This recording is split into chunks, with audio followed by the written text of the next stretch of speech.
parece que seminarista nas férias trabalha mais do que quando estava estudando, né? E isso é muito bom, sinal de que Deus tem confirmado, nos desafiado a tratar de temas importantes. Nós vamos falar hoje sobre a questão do consumismo. A gente precisa começar quebrando um paradigma importante. Porque no consumismo, você tem aquela visão que tudo é meu. Sabe que na criança é meu, eu quero, ninguém tasca. E na igreja não existe lugar para o meu, para o eu, mas para o nós. E sabe onde isso começa? Nos bancos. Então, ninguém tem lugar cativo, o banco não é seu, o banco é nosso. E os bancos aqui da frente não mordem. Então, eu vou pedir vocês que estão lá no Extremo Oriente, no Extremo Ocidente, pode vir para frente. Pessoal do fundão, vem, pode vir. Os bancos aqui não fazem mal nenhum, são super saudáveis. E é bom que a gente não precisa arrebatar. Os que foram arrebatados também, só quem for mexer na projeção. Mas pode vir. Olha só o exemplo da dona Nilma e do seu esposo que iam vir aqui para frente. Isso, que coisa boa. É exemplo, tá vendo? A única exceção aqui são para as crianças, né? A gente sabe que precisam de uma atenção especial. Deixa eu só colocar aqui no slide. Hoje está funcionando muito bem. Então nós vamos falar sobre um tema muito prático. A nossa questão, a relação do cristão e do consumismo. E nós vamos orar ao Senhor, pedindo que Ele derrame graça sobre nós, a fim de que nós possamos compreender.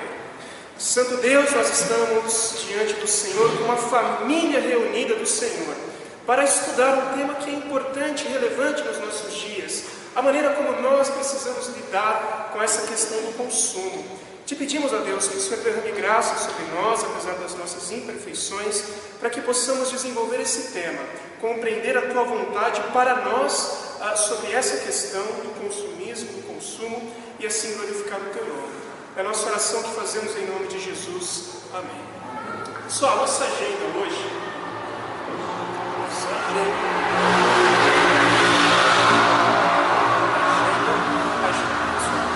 A nossa agenda hoje vai ser sobre o cristão e o consumismo. Nós queremos responder algumas perguntas que permeiam esse tema. Coisas como, qual é a relação que eu tenho com isso? Coisas como, é pecado ou não? É pecado ter 78 pares de sapato? Então 78 sapatos, são pares. Então 78 vezes 2, você imagina o tanto de sapato que tem. É pecado eu ter todo o celular da moda, o iPhone 8, 9 que vai lançar, isso é um desejo que corrói o meu coração. É pecado eu focar as minhas finanças para pagar as minhas dívidas que eu constantemente faço por conta do consumo? Ou, uma pergunta mais importante, o que eu faço se eu descobrir que eu sou um consumista? Vamos lá então. Essa é a nossa agenda. Definir e relembrar o cristão, nós já falamos isso no começo do mês, vai ser bom ter a discussão ainda bem, sobre a vontade de Deus.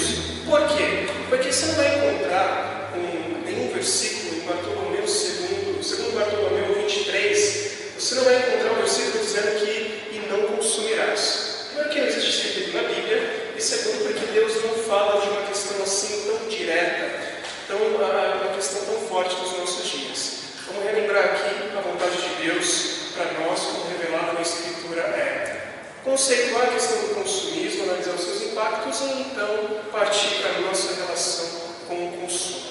Vamos lembrar aqui, para que o cristão existe? E aí a gente vai falar junto. Os textos aqui ajudam a vocês lembrarem. Para que o cristão existe? Perfeito, a confissão diz, para o quê? Não é nem sexta-feira, você já está detonado. Vamos lá. Para que um cristão existe? E qual é o espaço do eu nesta definição? Existe espaço para o eu?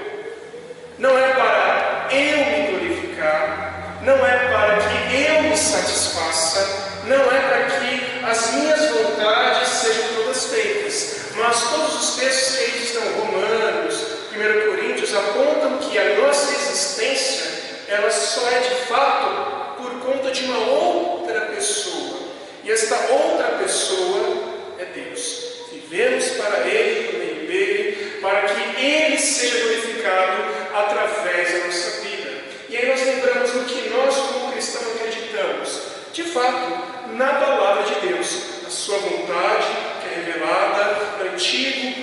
Testamento, a palavra que é útil para toda a instrução, palavra que nós precisamos ter no nosso coração, na nossa mente. E o que Deus requer de um cristão?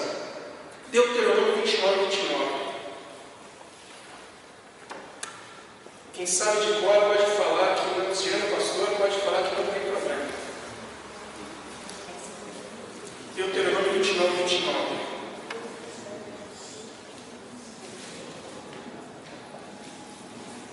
Gênesis, Êxodo, Deuteronômio 29. Pode ler, irmão. As coisas encobertas pertencem ao Senhor nosso Deus, porém as reveladas nos pertencem a nós e aos nossos filhos, para sempre, para que cumpramos todas as leis desta lei. Perfeito. Deus quer que nós cumpramos as suas leis. Deus quer que a partir da sua vontade revelada nós a busquemos. Deus quer obediência. No outro texto ele já diz, a obediência quer não simplesmente sacrifício. A gente vai lembrar daquele rei famoso, que ele quis ir até além, fez bobagem. Lembra de um rei chamado Saul, que desobedeceu ao Senhor? E ele, de outras formas, diz, mas você não deveria ter me desobedecido. Aliás, Gênesis é este exemplo, Adão e Eva não deveriam ter desobedecido ao Senhor, mas eles fizeram.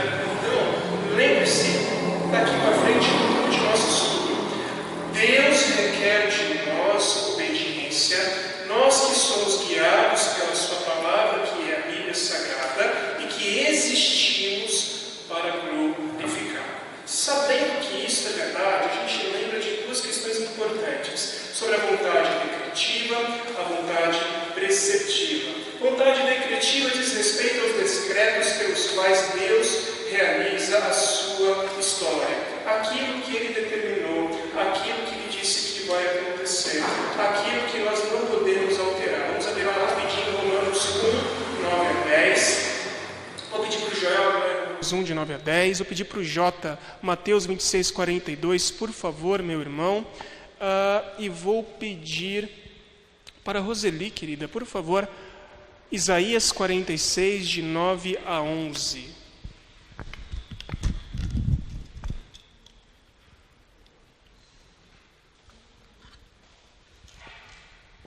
Aberta a Bíblia, a vontade revelada do Senhor para a nossa vida. Romanos 1, de 9 a 10. O que nos diz, Joel? Porque Deus é inscrito em meu espírito, no Evangelho do seu Filho, é minha testemunha de que, como incessantemente faço menção de vós, em todas as minhas orações, suplicando que, em algum tempo, pela vontade de Deus, se me ofereça boa ocasião de visitar-vos. Mateus 26, 42, Jota. Indo segunda vez, orou dizendo: Meu Pai, se este cálice não pode passar de mim sem eu beber, faça-se a tua vontade. Perfeito. Isaías 46, de 9 a 11. Roseli.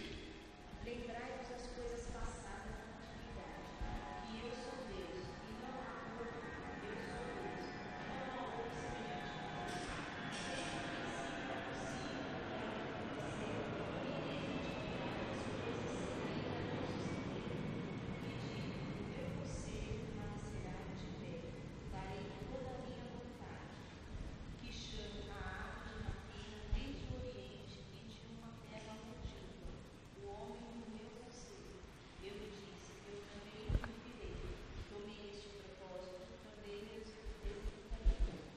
Muito bom. A palavra vontade sendo utilizada nesses textos como sendo a vontade preceptiva de Deus, que não vai mudar para a sua história, que sempre será cumprida, que via de regra ela é secreta, e essa vontade que revela o poder, a justiça, a onisciência e o cuidado de Deus para conosco.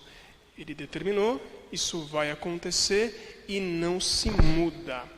Com relação à vontade preceptiva de Deus, essa decretiva, os decretos de Deus, a vontade preceptiva de Deus. Ela diz respeito a regras para a nossa vida, a recomendações, àquilo que nós podemos fazer ou não. E eu pergunto, a vontade preceptiva de Deus, ela pode ser contrariada?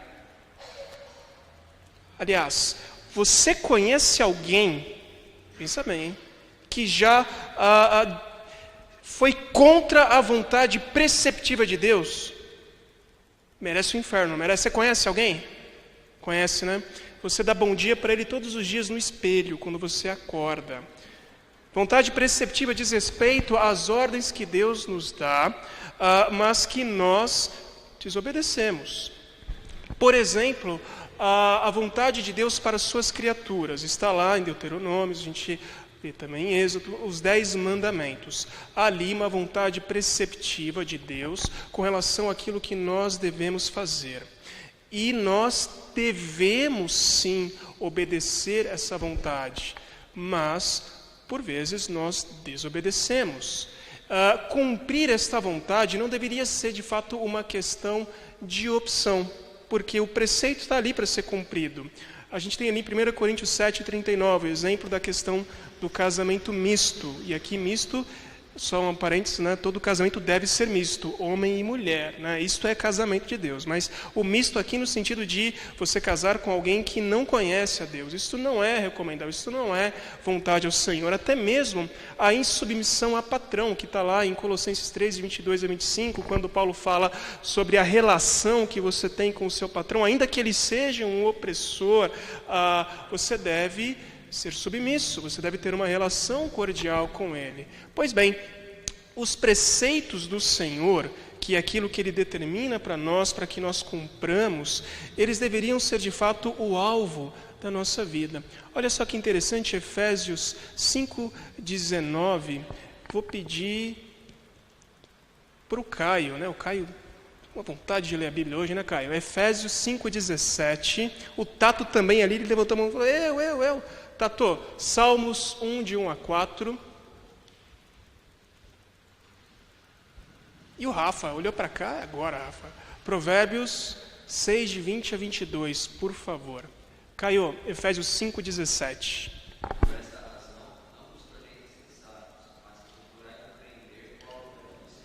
Perfeito. Procurar e compreender a vontade do Senhor. Eu posso compreender uma vontade que não foi revelada? Não.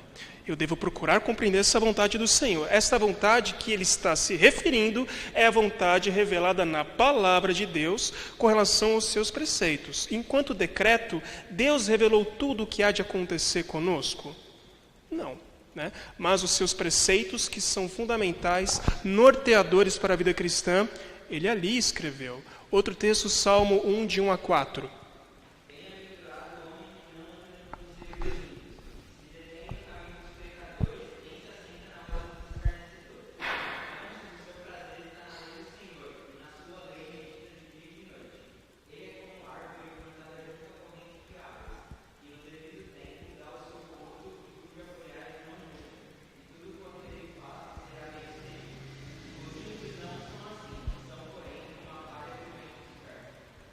Muito bem, o homem é a pessoa, o ser humano, que tem prazer nesta vontade revelada do Senhor, que são os preceitos norteadores para a nossa vida e que eu digo com toda segurança, você é capaz de aplicá-lo em tudo. Há ainda a Provérbios 6, de 20 a 22.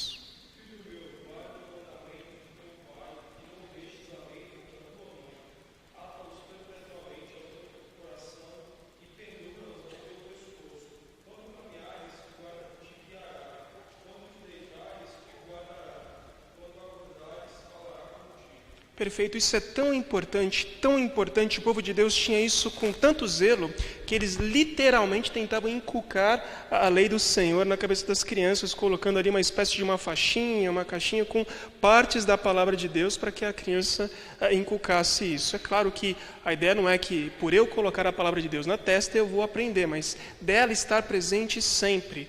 E o filho deve buscar compreender. Ou seja, está claro que nós precisamos buscar entender a vontade revelada de Deus, que são preceitos para a nossa vida, com tudo que por conta do pecado nem sempre é cumprida.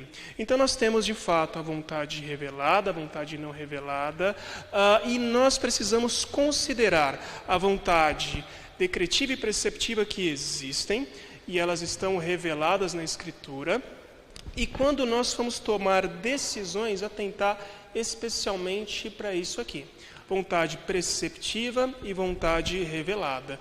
Se Deus não revelou aquilo que Ele quer fazer em mim, eu não tenho como saber e eu não devo procurar. A Bíblia, ela não diz que você deve procurar saber aquilo que Deus não revelou, até porque no texto que nós lemos, aquilo que está revelado é o que nós devemos buscar. Parênteses importante, nosso evangelicalismo brasileiro busca vontades que são reveladas a só o pastor, só porque ele é bonitinho, para a mãe dele, né? Não para todo mundo, bonitinho, Deus revelou uma vontade especial para ele e é isso que eu devo buscar. Não, engano, engodo, coisa do capeta, foge disso, porque a Bíblia não orienta isso. Aliás, ela diz, ainda que um anjo disfarçado venha a dizer alguma coisa, anátema, foge disso. Então, o nosso foco tem que ser na vontade decretiva. Não, eu não conheço os decretos de Deus, eu conheço alguns decretos de Deus, né? Eu sei que um dia Ele vai voltar, eu sei que Jesus Cristo, isso lá atrás já havia sido prometido que viria, para nós isso já não é novidade, aconteceu, mas para que especular isso? O ponto é, para a nossa vida cristã, o que está revelado e é preceito para que nós sigamos. E aí nós temos uma dica importante que a palavra nos dá, de algumas perguntas importantes que vão nos ajudar a tomar decisões sábias. Se aquilo que eu vou fazer, ou aquilo que eu estou em questão, e aí nossa relação com o consumismo, a pergunta é, isto é lícito? Isto edifica? Isto escraviza? Isto é útil? E o útil aqui é visando a outra pessoa, não a mim mesmo? E o mais importante, isso glorifica a Deus? Vamos abrir rapidinho lá, vou pedir para a Brenda, deixa lá 1 Coríntios 6:12, por favor. Vou pedir, quem mais? Abre lá para a gente, querido, por favor, 1 Coríntios 10:23. Para o Jota de novo, aproveitar que ele está aqui. 1 Coríntios 6:12. Vamos ler versículo B. 1 Coríntios 10, de 28 a 29, eu caio de novo, que ele quer ler de novo, já levantou a mão. E o Guto, seminarista Guto, 1 Coríntios 10, 31. Vamos começar lá? Primeira pergunta, é lícito? Brenda, é lícito? Todas as coisas não são lícitas, mas nem todas convêm. Todas as coisas são lícitas, mas eu não deixei lugar para nenhuma delas. Perfeito. O que eu vou fazer precisa ser lícito, tá? Sempre. Se for algo ilícito, não pode. Vou dar um exemplo aqui. Quero consumir a qualquer custo. Consumir é bom. Quem gosta de consumir aqui? Que bom, né? Eu também gosto, é bom, você tem sensação de poder, né? Poder consumir é algo interessante. E aí eu posso consumir, não no sentido de consumir, de sumir com a coisa, mas de ter aquilo para o meu consumo, um iPhone. Quanto custa um iPhone? Qual que é o último que saiu? 7? É o 6? Eu não lembro de verdade. É o 6, né? 7. Quanto que custa um iPhone 7? R$ 3.782,48, mais ou menos isso, né? Eu conheço um camarada que só faz por 788. Isso é bom ou não é? É ótimo, é ótimo. Custa 3.788. Eu conheço um camarada que vende por 788. Isto é muito bom. A pergunta é, eu encontro lá no Mercado Livre, lojinha estranha, com várias recomendações estranhas, e outro vou comprar na americanas.com. Um adendo aqui, não é toda loja do Mercado Livre que é ruim, tá? Coisas boas são vendidas e tudo na legalidade. Mas, como é que pode um iPhone 7 custar menos do dobro da metade? Não tem como, tem coisa errada aí. E aí você descobre, ou vamos ser mais explícito, né? Xing Lings S.A., vocês conhecem? Tem muito, né? Tem lá na Paulista, tem vários Xing Lings S.A. E lá você vai encontrar um iPhone por R$300, com certeza. Mas aquilo é lícito? Não, não posso. Então já corta na raiz. Contudo, se for uma coisa lícita, R$ 3.788 o iPhone 7. A pergunta é, isto edifica? Olha lá o que nos diz o próximo versículo.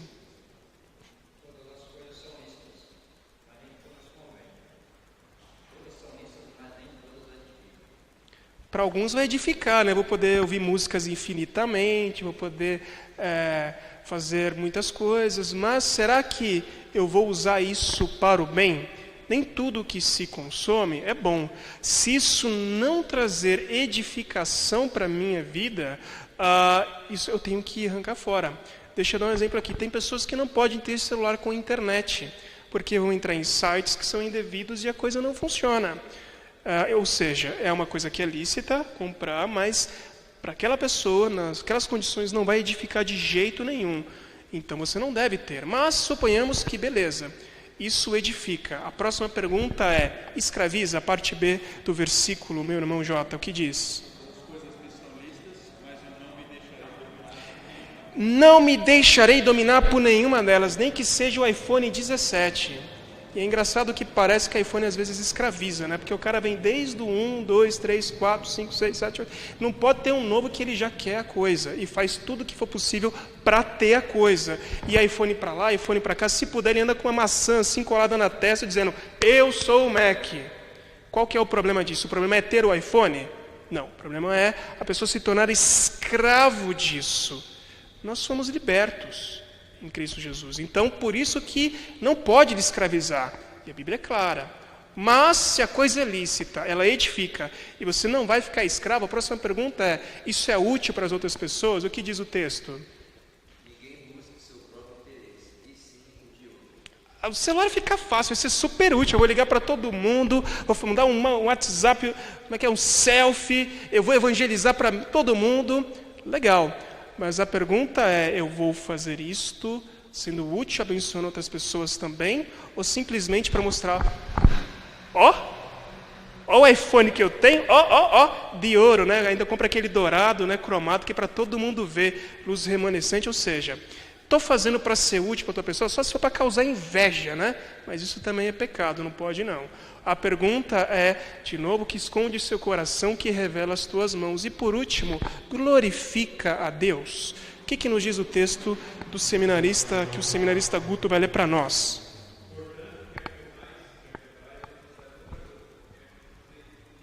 Inclusive comprar um celular. Se não for para glorificar a Deus, não quero dizer que no seu celular só pode ter Bíblia, e a Bíblia de Genebra, e o catecismo, as confissões. Não é essa a ideia. A questão é, a minha vida como um todo precisa glorificar ao meu Deus. Se eu for comprar algo que vai não glorificar a Deus, eu preciso tirar. O pastor, ele é prova disso. Muitas vezes o celular não glorifica a Deus, né? Você está pregando a palavra e você vê um monte de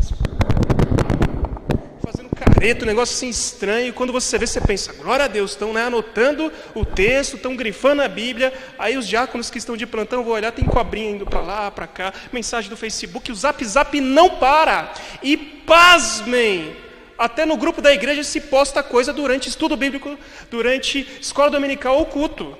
Isso glorifica a Deus?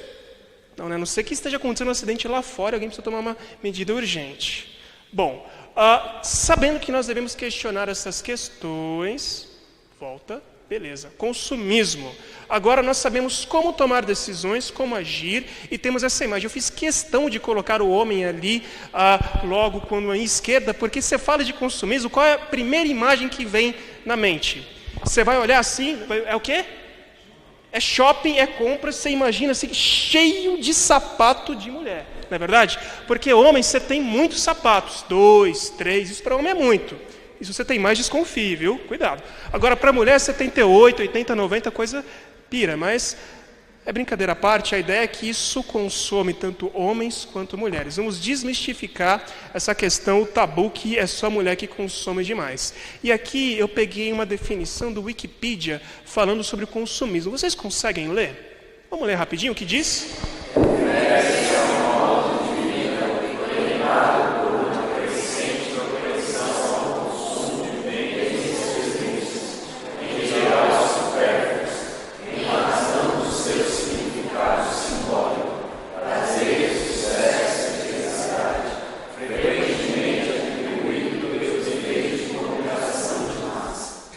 conceito já detona o termo, porque se você lê ao contrário, começa que traz satisfação, prazer imediato, etc. e tal, e isso é um estilo de vida. O que isso está mascarando? Um vazio dentro da alma. Para algumas pessoas, eu preencho o vazio com sexo. Quanto mais sexo eu puder fazer com mais pessoas, das formas mais variadas, eu acho que isso eu vou satisfazer o vazio no meu coração.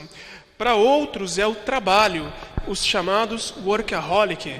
Eu trabalho de dia, de noite, 17, 18, 24 horas, 30 horas como Itaú, agora é 30, o Itaú Unibanco é 30 horas, né? 30 horas trabalhando para tentar satisfazer, preencher uma lacuna no meu coração. O consumismo nada mais é do que isso.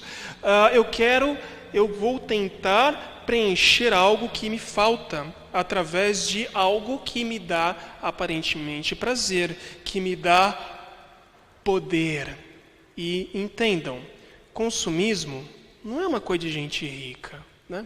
Porque assim, mas eu ganho meio salário mínimo, isso agora com as reduções da jornada horária, pior ainda. Não, consumismo não é uma questão só de gente rica, mas é de todo aquele que busca satisfazer os desejos no seu coração na prática de consumo. Tem gente consumista que compra um carro por mês. E tem gente que compra um carrinho por mês, né? Que seja ali do Playmobil, do Hot Wheels, né? Por mês. O que está no coração é a mesma coisa. O que muda é que um tem mais bala na agulha, né? Mas, sabe, o princípio é o mesmo. E se a gente seguir aqui, tem ponto positivo nesse negócio de consumismo? Tem sim. Primeiro deles, o consumismo faz com que as empresas sejam mais... faz a economia girar. Então você vai circular o dinheiro, você vai trabalhar, você possivelmente trabalha numa empresa que gera bens de consumo, há uma grande possibilidade aqui. Isso exige que você sempre mude as coisas, porque quem consome quer consumir coisa diferente, a não ser aqueles que consomem o Chaves. Tem aqui consumidores do Chaves? Eu sou um, né? É sempre o mesmo, mas você está sempre vendo a coisa boa. Tirando o Chaves, que é uma exceção, você tem que produzir coisas novas para que elas sejam consumidas. Vou dar um exemplo para vocês aqui. E assim a gente vai revelar a idade. Quem é da época do peão? Lembra do peão? Você jogava o peão e jogava um peão no outro e quebrava o peão do outro. Aquilo durou um tempo. Aí veio-se o tempo, alguém evoluiu e transformou que era o peão numa tal de Blade. Aqui a gente era mais velho, né? Eu e o Jota a gente era mais velho, mas era como se fosse um peão mais inteligente que você jogava, o troço também fazia, acontecia. Aí agora tem uma novidade que é o... que fica rodando ali na mão, spinner. Ou seja, de algo que girava, feito de madeira, agora você vai com um negócio meio colorido, meio estranho, né? Você vai ficar rodando, que você controla até pelo celular, enfim, as coisas mudam. Isso é interessante, exige evolução. E uma coisa boa, proporciona satisfação. Quando você compra, ou quando você conhece alguém que é consumismo, geralmente a pessoa ri, não chora depois que compra. Ela vai chorar quando chegar a fatura do cartão, né? Ali ela chora, descabela, enfim, é terrível. Mas ali naquele momento há uma satisfação de prazer. Inclusive gera-se endorfina muitas vezes, porque no teu cérebro você aciona um mecanismo como sendo aquilo tua fonte de prazer. Então, muitas vezes você não precisa, a pessoa não precisa, mas simplesmente o ato de falar, tá aqui, ó, já... aquela explosão, aquela excitação, né? E você vai atrás disso. Cuidado. Por quê? Porque se tem algo bom, tem também algo ruim. E um deles é, o consumismo, ele desgasta os recursos naturais. Nosso país, nosso planeta está morrendo. Por quê? Em nome de você produzir muito mais e numa maior velocidade, se preocupa muito menos com a questão dos recursos naturais do planeta. Então você tem queima de combustível fóssil, você tem exploração de uma maneira exacerbada, você tem uma descompensação porque você produz muito mais do que precisa. Pasmem, o mundo produz muito mais comida do que ele é capaz de consumir.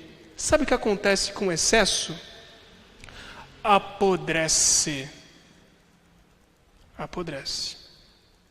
É queimado. Mas isso é um reflexo.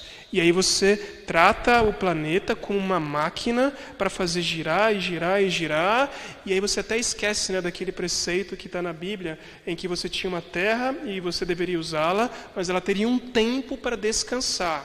A terra, isso Deus já havia estabelecido. E hoje você busca, por exemplo, no conceito do novilho precoce, que é uma maneira de você engordar o boi, o que demoraria talvez 6, 7 anos, você faz em 3 ou menos do que isso. Na época que eu gostava dessas coisas, era em 3 anos você engordava um boi. Hoje, com certeza, é menos. Mas o que você faz para isso? Taca hormônio, taca ração, faz o Joesley, né, engordar os seus bolsos e você engorda a tua barriga de hormônios e coisas que são terríveis. Enfim, desgasta os recursos naturais. Você produz muita competição. E aqui, competição, deslealdade, muitas vezes na sociedade do consumo, não estou nem dizendo competição entre as empresas. Estou dizendo, eu e o Caio, a gente vai competir. Hoje eu chego com o Android 1, amanhã o Android 2, amanhã o Android 3, até que ele chega com o iPhone e me arrebenta. Mas é uma competição. Ou se eu falar com o Jota, que é o cara mais abastado, assim, hoje ele chega com a Ferrari, amanhã eu com o Lamborghini, depois com a Maserati. E aí a coisa vai. Percebam que uma competição para dizer que eu tenho, para dizer que eu posso. E sabe aquele princípio, buscar a Deus acima de todas as coisas e ao próximo? Não existe nessa relação, porque é o eu que está no centro. E por último, nesses poucos pontos que a gente levantou, proporciona também satisfação. Como é que eu vou falar isso? Quantos são casados aqui? Então dá para falar, todo mundo aqui é maior de idade. Muito bem. Quando você não é casado e você sente atração pelo sexo oposto, isso é muito natural, e você fica naquela ansiedade pelo dia em que você vai conhecer a sua esposa, o seu esposo, e aquilo é maravilhoso, e tem que ser assim mesmo. Só que aquilo não dura eternamente. Você tem um pico, uma elevação, e depois você volta à normalidade. A vida, ela sim, feita por altos, feita por baixos. Você ansiava muito por aquilo. Aconteceu, foi maravilhoso, Deus mandou, 0 problemas, mas eu quero dizer que isto passa. Você não vive num constante estado de êxtase. Isso nem para o relacionamento íntimo dentro do casamento, nem para qualquer outra coisa da vida. E o problema é que para muitos, quando você tem essa baixa, o que você tem é insatisfação. Por quê? Se esta coisa que você quer está tentando ocupar um lugar no teu coração, sabe o que vai acontecer? O lugar de Deus, ela não vai conseguir. E você vai continuar insatisfeito. A gente falou aqui, para aqueles que buscam preencher o vazio com o sexo, quando acaba a hora do sexo, depressão. Um exemplo, muitos suicidas. Se você já leu alguma matéria sobre pessoas que fizeram filmes pornográficos, muitos se matam. Por quê? Não satisfez. Há alguns, talvez mais próximo da nossa realidade, a questão da glutonaria, da questão da comida. Tenta preencher o vazio com comida. E depois, para muitas, que fazem anorexia, acho que esse é o termo. Mas por que faz isso? Porque está feliz e contente? Não, porque aquele prazer que ela sentiu agora provoca uma insatisfação. Consumismo é a mesma coisa. É a mesma coisa. A pessoa, ela compra, se satisfaz, mas logo depois ela sente aquele vazio. E aquilo que, por um lado, proporciona satisfação, por outro, proporciona o quê? Uma insatisfação. E sabe o que acontece? Você entra em looping. O que é looping? Você cria ciclos para tentar alimentar o seu nível de prazer lá em cima. E sabe por quê? Porque algum mentiroso disse que você tem que ser feliz o tempo todo. Algum mentiroso disse que você não pode ficar triste. E isto é, como eu disse, mentira. E a Bíblia fala claro isso. No mundo tereis o quê? Aflições. Faz parte deste mundo decaído. Calma, que lá na glória, lá sim é felicidade eterna. Avançando aqui agora, meus irmãos, preceitos importantes. Vamos lembrar da vontade de Deus, preceptiva, que direciona a nossa vida a como lidar com o consumismo. Nós já respondemos as 5 questões. A gente viu que não dá para avançar com esse troço de ser um consumidor consumista, escravo disso. Mas olha só que interessante. Gênesis 1, 27 e 28, eu vou ler para os irmãos o que nos diz. Já no começo, na criação, Deus deixou bem claro um papel importante do homem. E este papel é o quê? De ser um mordomo. Olha o que nos diz o versículo 27 e 28. E criou Deus o homem, a sua imagem, a imagem de Deus o criou, macho e fêmea os criou. E Deus os abençoou e Deus lhes disse: frutificai, multiplicai-vos e enchei a terra. E o quê? Sujeitai-a e dominai sobre os peixes do mar, as aves dos céus, todo animal que se move sobre a terra. Então eu pergunto para os irmãos, de quem é a terra? De quem que é a terra? De Deus. Não diz aqui que a terra é de Deus. Mas Deus colocou nesta terra seres à sua imagem e semelhança para que fizesse o quê? Governassem, conduzissem, dessem nome, fossem prósperos, cuidassem do bem de Deus, fossem mordomos no sentido de pessoas que cuidam, que servem ao seu Senhor. O mordomo não é assim? Ele serve ao seu Senhor. E nós temos o Senhor e somos os mordomos de Deus. Ageu 2:8. Esse aqui é difícil, eu pedi para o pastor abrir lá para a gente. Ageu 2:8. Lê para a gente, pastor. Salve aí os irmãos, hein? Tem gente aí que já estava procurando desesperado, ó. O que nos diz Ageu 2:8?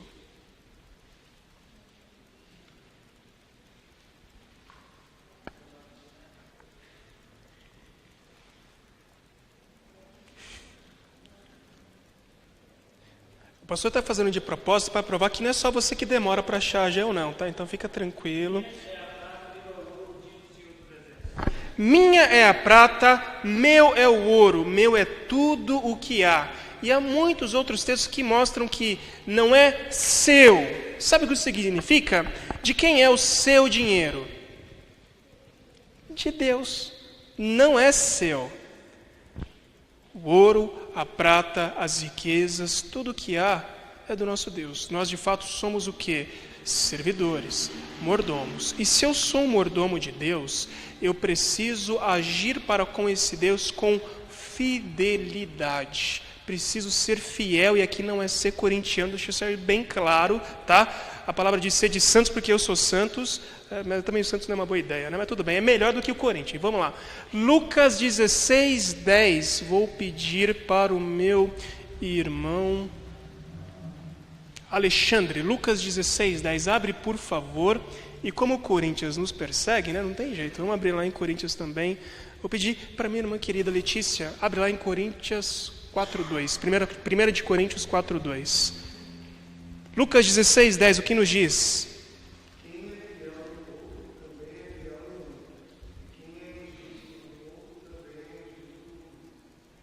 Perfeito, uma exortação do Senhor a respeito da fidelidade e a necessidade de sermos fiéis, não apenas sobre as grandes riquezas, mas sobre tudo.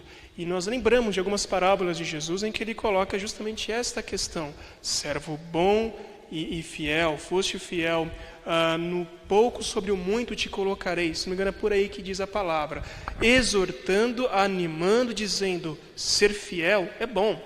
E ainda 1 de Coríntios 4:2, o que diz, Lê?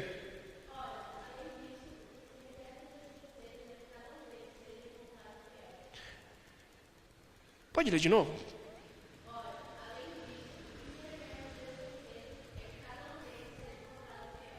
Se requer do dispenseiro que ele seja encontrado de que forma? Fiel. Fidelidade. Fidelidade é algo muito importante.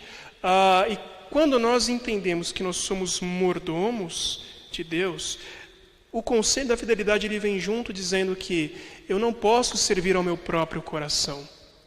Eu preciso ser fiel ao Senhor. Sou mordomo e tenho que ser fiel. E isto implica que na minha fidelidade nem sempre eu vou me alegrar. Ou vocês acham que, segundo a história, quando Pedro foi crucificado de ponta cabeça, ele estava sorrindo, cantando e feliz. Ele sofreu, ele correu. Paulo, ele não ficava paradão assim para que acertasse uma pedra na cabeça dele. Não, né? Ele fugia, faz parte da luta. A fidelidade tem um preço. É mais ou menos assim. Você quer comprar ainda a história do iPhone 6. Você quer comprar o seu iPhone 6. Faltam R$500 ou R$50. E aí você tem dízimo iPhone. Aí você pensa assim, não, eu vou com o iPhone, que com o iPhone eu vou abençoar outras pessoas, posso até ganhar dinheiro e dar mais dízimo no domingo que vem. Tá certo esse pensamento? Não. Houve fidelidade aí? Zero. Ou seja, o mordomo que não é fiel, ele não atenta a um preceito que Deus estabeleceu da fidelidade na mordomia. E algo importante que eu disse, ser um servo fiel não quer dizer que a gente vai ser alegre e feliz em todos os momentos ou que tudo nos dará prazer. Contudo, olha o que nos diz Filipenses 4, de 11 a 12. Vou pedir ao meu irmão Joel que abra lá, por favor. Filipenses 4, de 11 a 12.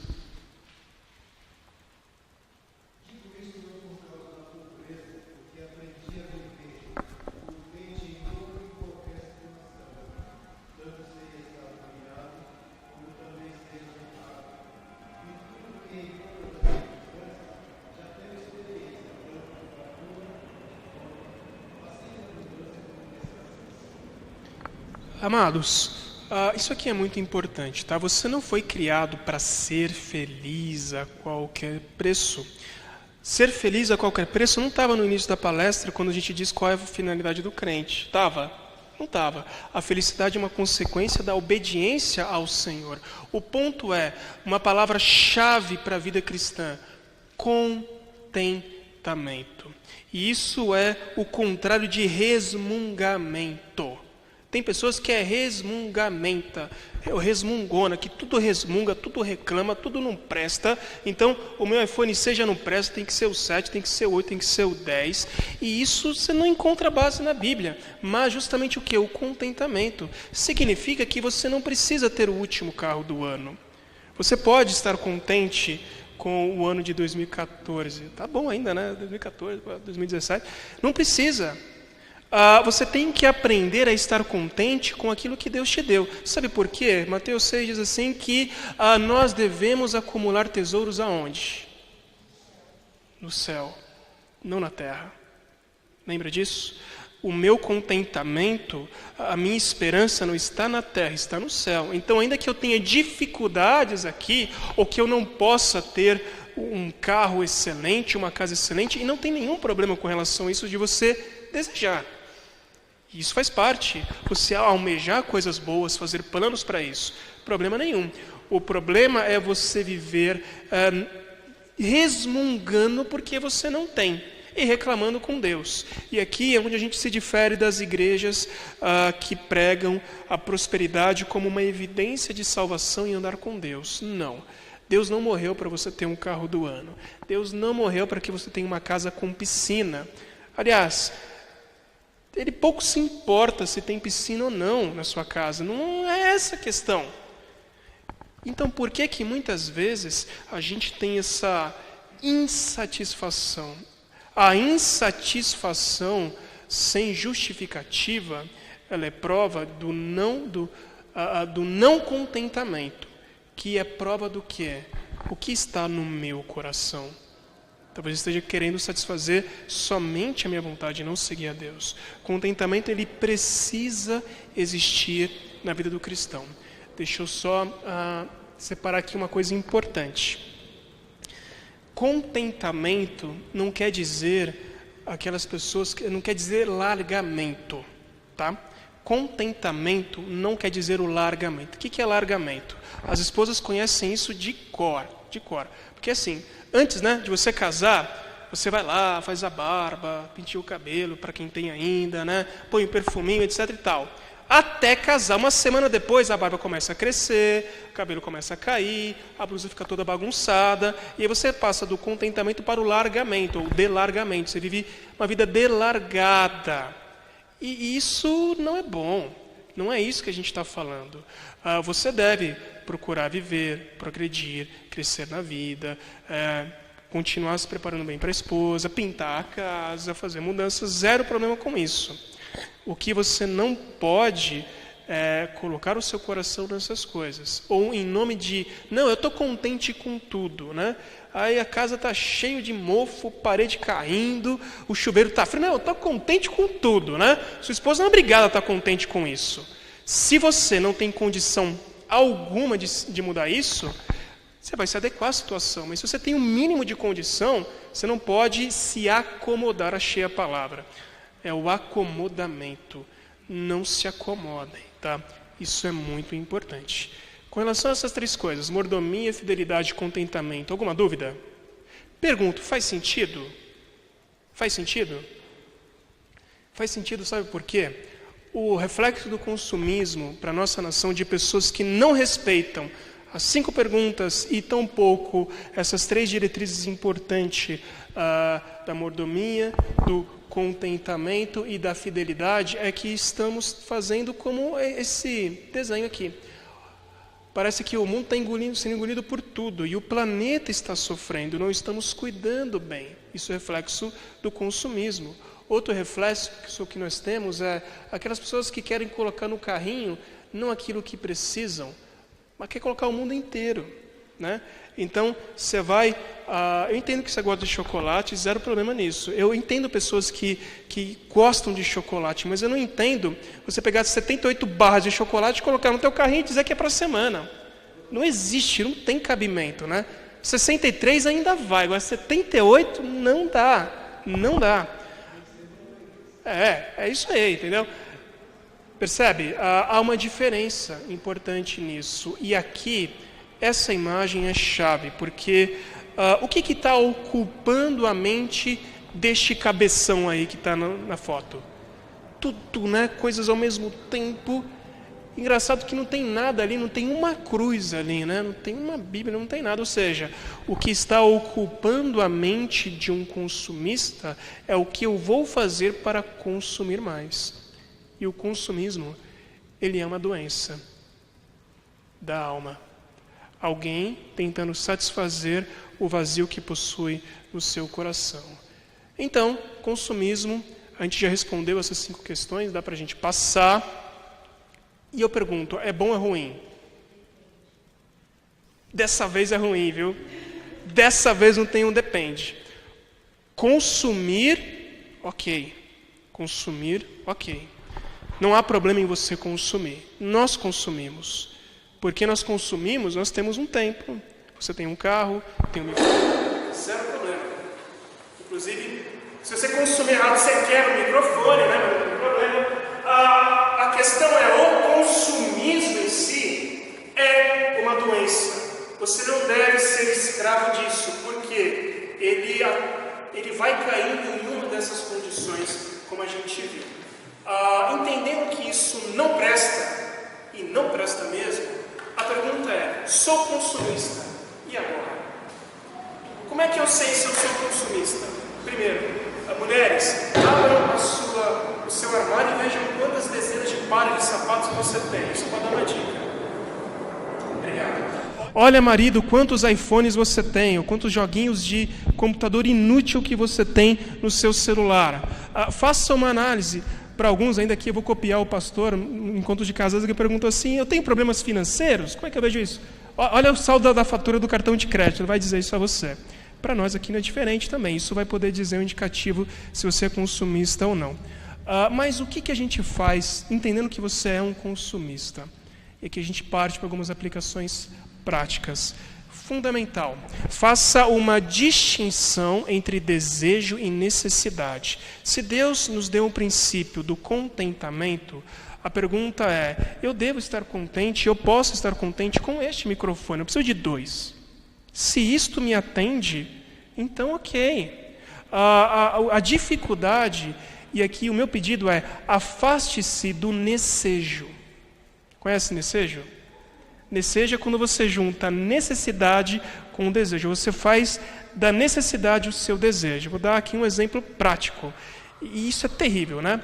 Você compra um carro e o seu carro ele é peladão. Não tem ar-condicionado, não tem direção hidráulica, não tem nada. Você fica muito feliz. Aí você ganha um pouquinho mais, compra um carro com direção hidráulica. Uau, sensacional, né? Fantástico, você não quer regredir. Olha o termo idiota, né? Como se você fosse comprar um outro carro que não tivesse como, se não ter direção hidráulica, fosse você regredir na vida. Absolutamente não. Mas você toma aquilo como certo. Aí você experimenta um carro que, além de direção hidráulica, também tem ar condicionado. E aquilo é o máximo. E aí você anda no carro de alguém que tem direção elétrica. E você começa a combinar, puxa, eu tenho necessidade de ter um carro. Alguém questiona a necessidade de ter um carro? Não, é uma necessidade, principalmente para quem tem família. E aí você tem o desejo que este carro seja 2.0, 4x4, Volvo, marca boa, né? Volvo, tenha 78 airbags, etc. e tal. E aí você começa a mascarar a sua necessidade com um desejo. E qual é o problema? Se você tem condições para isso, ok, aí é uma questão de fórum íntimo. O ponto é, se você deixa de fazer coisas importantes para isso, então tem algum problema. E uma das coisas importantes para isso, não quero ser legalista e nem moralista, é investir no reino. Eu não estou nem falando só de dízimos e ofertas, mas eu questiono, e aí é uma dificuldade do Itamar, que eu confesso aqui com os meus irmãos. Eu tenho uma grande dificuldade com crentes milionários que são capazes de pagar 788 mil numa Ferrari, entendendo que eles não vão levar a Ferrari para a eternidade. Isso me lembra muito o jovem rico, né? Que Jesus falou assim, o quê? Larga tudo e fica só com a Ferrari, foi isso, né? Não, larga tudo e vem.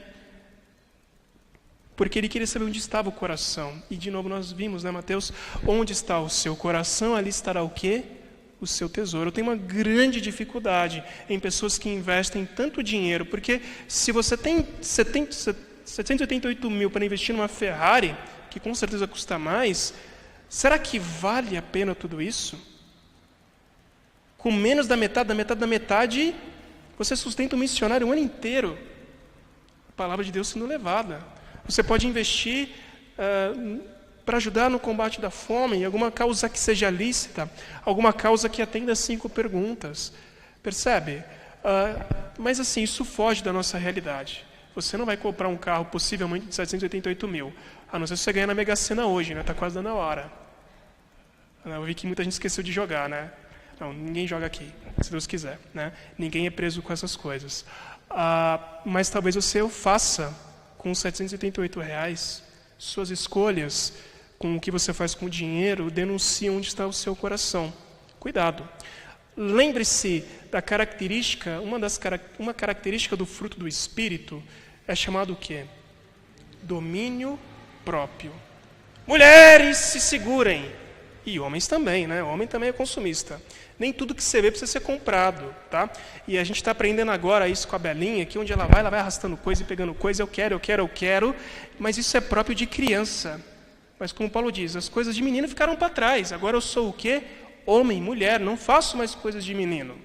Então, você não precisa comprar tudo que existe. Por quê? Porque você tem o domínio próprio. As coisas não vão te consumir, embora sejam tentadoras. E o comercial é tinindo para isso, né?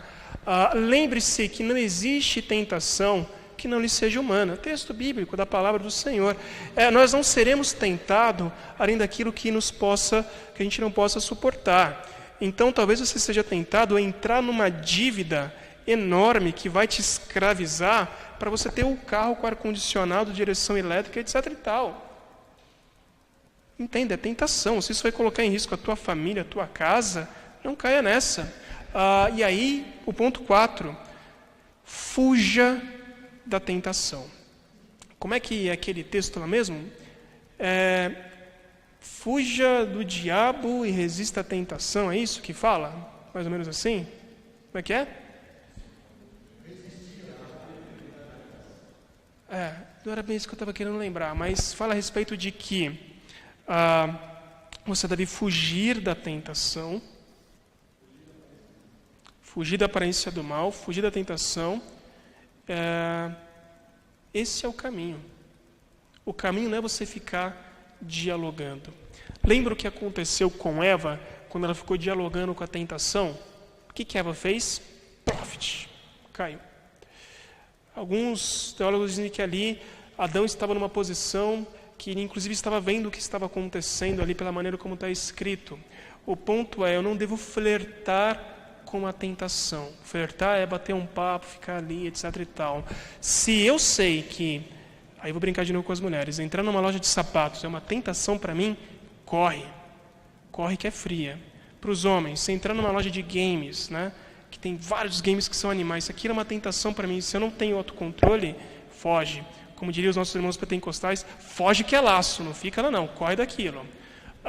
E por último, ore e confie. A oração, ela não muda a vontade de Deus, entenda isso. A oração, ela faz com que você conforme a sua vontade, a vontade do Senhor. Ela nos disciplina para que nós possamos, inclusive, colocar diante do Senhor as nossas angústias e aflições e nos submeter à vontade poderosa do Senhor. Sendo assim, meus irmãos, diga não ao necejo, necessidade, isto é importante. Lembre-se que você tem o Espírito Santo em ti. Então, se você tem o Espírito Santo, o domínio próprio está lá dentro. Pode às vezes não parecer num rompante de dificuldade, mas ele está lá. Lembre-se que você não é tentado além do que possa suportar. E quando for tentado, corre, fuja, ore e confie.